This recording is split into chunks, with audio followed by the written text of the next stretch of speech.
being pretty, powerful, and purposeful, being a true testament that everything I've been through, am going through, and will go through has just been a blessing in disguise, and paving the way for Jasmine Lynn Enterprises to be known around the world. I'm an author, speaker, minister, Black mental health matters advocate, and God's voice for the millennial generation. I am Jasmine Lynn Pope, and I am turning my wildest dreams into the greatest reality.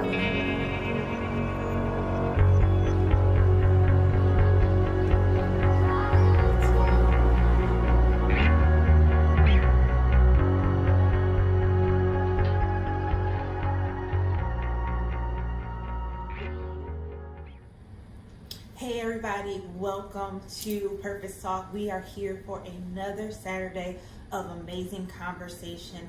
I'm just so honored once again to have you here. For those of you, if this is your first time tuning in, whether you're watching on Facebook, Buckeye Channel 69, or my YouTube channel, I am Jasmine Lynn Pope, and I am the CEO of Jasmine Lynn Enterprises. Jasmine Lynn Enterprises encompasses my personal brand, as well as my first brand, Blessings in Disguise Counseling and Coaching, where I provide mental health counseling to individuals, couples, families, and I am also a certified life coach.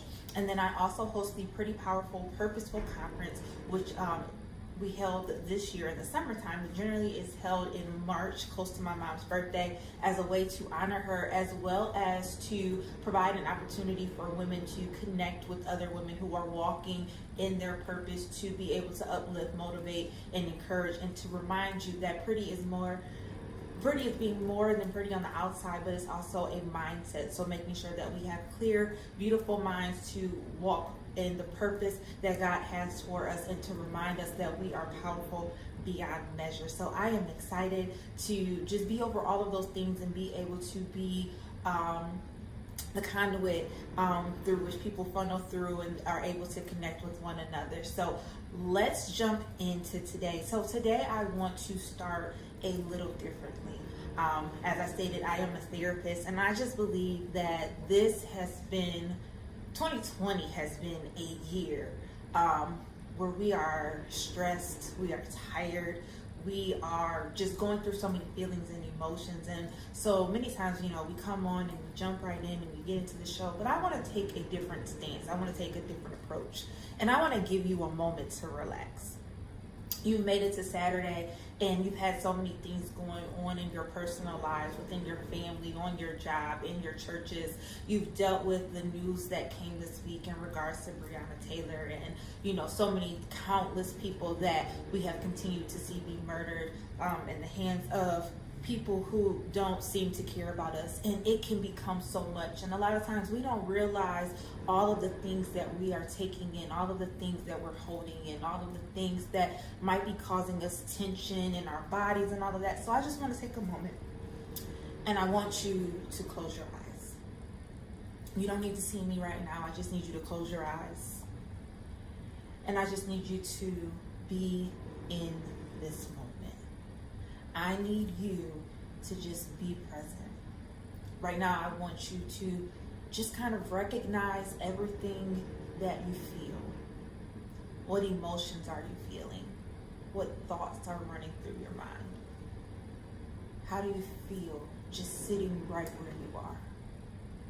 And as you're taking all of that in, I want you to stop, and I want you to take a deep breath in through your nose and release it out of your mouth.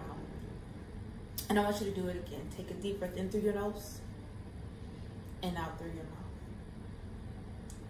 Another one, in through your nose and out through your mouth. And I want you to just begin to feel your body relax.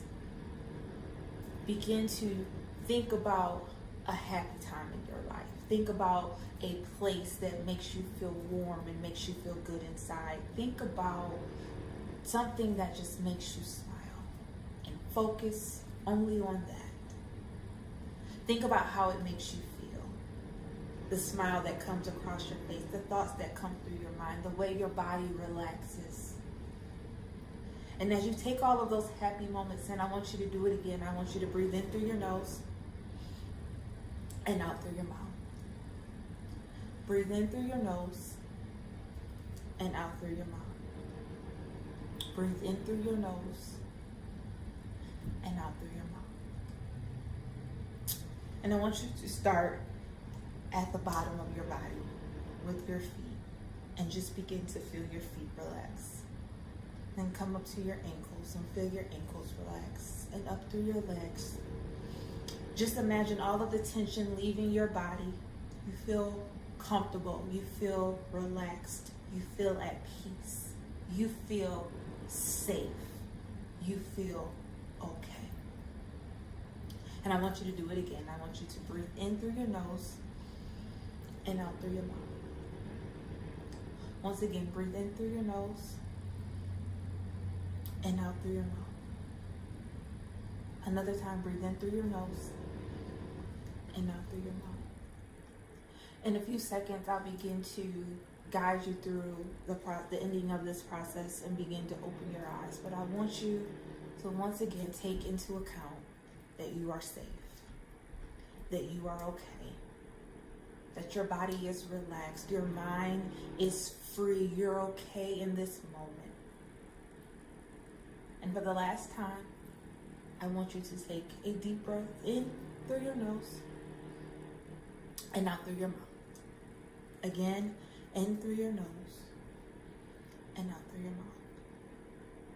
And one last time, in through your nose and out through your mouth. And slowly, as you need to, as you feel like it, you can open your eyes. That's one of the tools and techniques that we use in therapy, just to get clients to be able to focus in the moment, to be present right where they are. And so I wanted to start this show with that, to give you guys a moment to just be able to focus, to just be in this moment, be present, be okay, know that you're safe, even in a world that doesn't always make us feel safe. In this moment, you are okay. So I'm going to take a quick break, and then we'll be back with the rest of the show. Hey guys, this is a quick commercial break just to let you know that I wrote a book. Yep, that's right. Your girl Jasmine wrote a book, and it is titled In the Middle, Learning How to Navigate the Process to Purpose. In this book, you get a real life touch with seeing how I've gone through my life and how I was able to use the various experiences that I've gone through to find my purpose, as well as spiritual, inspirational, and motivational messages that will help encourage you to find your purpose and walk fully in that, or take it to the next level.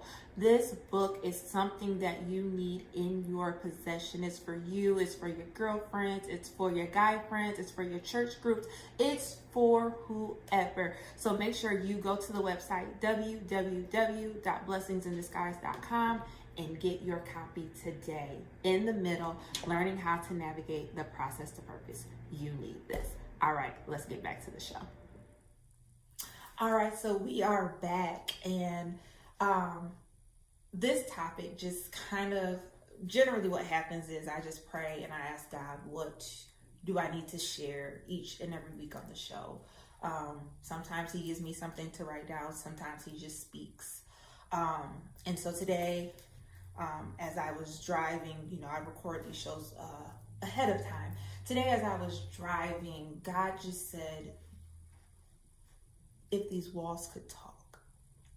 And generally, I'm not a person who jumps on the bandwagon, so to speak, when there's these different events and situations that occur in our world, in our society, not because I don't care, not because I'm uninterested, not that I don't feel that it personally impacts me or impacts those around me. It's just I need a moment to process. I need a moment to take in all that it is, and what does it really mean for me? What does it mean for my life? What does it mean for the clients that I serve? And so in this space, I have so many women who come in, but particularly Black women who come in and they share their most intimate thoughts, their most intimate secrets, their most personal and deepest feelings, traumas, fears, worries, everything. They come in here and that's what they talk about. And so it made me think that as God was sharing that with me, with the situation that happened with Breonna Taylor, and the fact that the grand jury indicted the officer not for killing her, but for shooting into the walls. Maybe it was, the fact that it could have hurt somebody else, and that wasn't, a young Black woman with a life ahead of her that could have been so full of so many lessons and prosperity and growth and so many things. A young woman who was just trying to do the right thing. A young woman who was in her bed sleeping. Maybe, just maybe, it had, nothing to do with that, right? But we all know better. But I began to picture in that moment, what would those walls say? What do these walls say as I stand in my office? And as I stand in my office and I think of the many women who have come through these doors and they sit in my chairs, there are women who are tired. They're tired because the Black woman is the most misrepresented, the most misunderstood, and the most mistreated woman in all of the world. They're tired of going to their jobs and fighting day in and day out when they're overqualified and underpaid. They're tired of doing the work for themselves and their co-workers who don't do their jobs, but they step up and do the work of others all the time. Black women who are tired of being defined by anxiety and depression because they've got to be strong and they've got to be worried about, how do I present myself? Are my clothes okay? Does my hair look okay? Because if I don't wear my hair in a straight, more Eurocentric type of style, will I be ridiculed and criticized and say that I'm not fitting the flow and the format of what they want me to be? They're tired. Black women are tired of having to prove themselves everywhere they go, not only to their white counterparts, but to Black men who don't respect them, who don't realize that these same Black women came out of these same Black women's wombs. They're tired. They're tired of being free and representing who they want to be, whether that is sexually or not, but then being told that you can't do that. You can't over-sexualize yourself. When for many generations, that's what was done when we were put on slave blocks, naked, for our bodies to be touched on and berated and to be whipped and beaten and all of these things, but yet you want to still control what we do with our bodies, when we do it, and how we do it. We're tired. Black women are tired of the story coming where we have to stand up when we just really want to sit down, because we've got to put on face in so many different situations. We've got to be the strong Black woman. We've got to be the educated Black woman. We've got to be the overcoming Black woman. We've got to be the mother that is a soccer mom and a dance mom and just a great mom. You can't do anything wrong, because if not, then you look like you're less than. You got to be the wife that cooks, cleans, mops, sweeps floors, make sure that all the beds are made, the towels are folded correctly, that your closets are properly put together. Black women are tired. If these walls could talk, there's so many stories of Black women who have gone through so much trauma, sexual trauma, from even within their own families, that they've never been able to talk about, that they've never been able to share with their mom, to say, hey, this is what I went through, and I just want to come to you and share this and get this off of my chest, because they fear that they're going to be judged. They fear that their mom is going, or their dad is going to tell them that that didn't happen to you. That can't be possible. They're tired. They're tired of working day in and day out, waking up at 5 o'clock in the morning and maybe not even going to sleep until 2 o'clock the next morning, just to make sure that everything is done, that everything is accounted for, that everything is put in place, that I've done my job, that I've overachieved, just to satisfy the thoughts and desires of someone else. They're tired. They're tired of even just putting the weight on their own shoulders, because it just seems like that is the right thing to do. When Erykah Badu talked about the bag lady, you gonna hurt your back, that was us. That's what she was talking about, because that is what is perpetuated for us to do and believe, that we're supposed to carry all of these things. We can't get rid of our hurt. We can't get rid of our pain. We can't get rid of our trauma. We can't get rid of anything that is weighing us down, because if we do, they might just see us as weak. Because we've got to be the black superwoman, because that's what's been perpetuated down through the generations. When our ancestors were brought over on slave ships and went through trauma from being stripped of their identities and who they were and what they were called to be, the queens and the kings that they were, and brought over to be slaves. Whipped, beaten, overworked, never paid, bodies used, bruised, babies made after babies made after babies made after taking care of other babies and doing all of these things, and we never got help. We're tired, but yet we still had to keep going, because now they tell us that we're free. And so we have to keep moving, we have to keep going, we have to keep striving. We got to figure out a way to live and make a living for ourselves, even when they didn't teach us anything. So we have to go back and work for them. And even though they're saying they're paying us pennies for services that they would pay much more if the color of our skin wasn't the way that it was. Yet we're free, and we're told to keep moving on. We're told to, keep fighting. So we fight for justice. We fight for civil rights. We fight for all of these things, only for them to be snatched away or covered up or suppressed and oppressed and repressed and all of those things. Yet they don't understand why we're tired. And that, ladies and gentlemen, for those of you who are watching, are some of the very things that if these walls could talk, they would share with you. No, I don't have to violate confidentiality and put a name on it, because if truth be told, you are sitting right there and you're saying, Jasmine, you're speaking everything that I felt, the many things that I go through on a day-to-day basis. Jasmine, you are telling my story. And the truth is, this isn't just the story of black women, but it's the story of black men too. I didn't come on to make this a racial thing. I did not come on to make this anything other than what it is that we have to break the silence. The walls cannot talk for us. The walls only hold the pain. The walls only hold the memories. The walls only hold what has been bounced off of them from the sound waves of your voice. The truth is, your voice has power.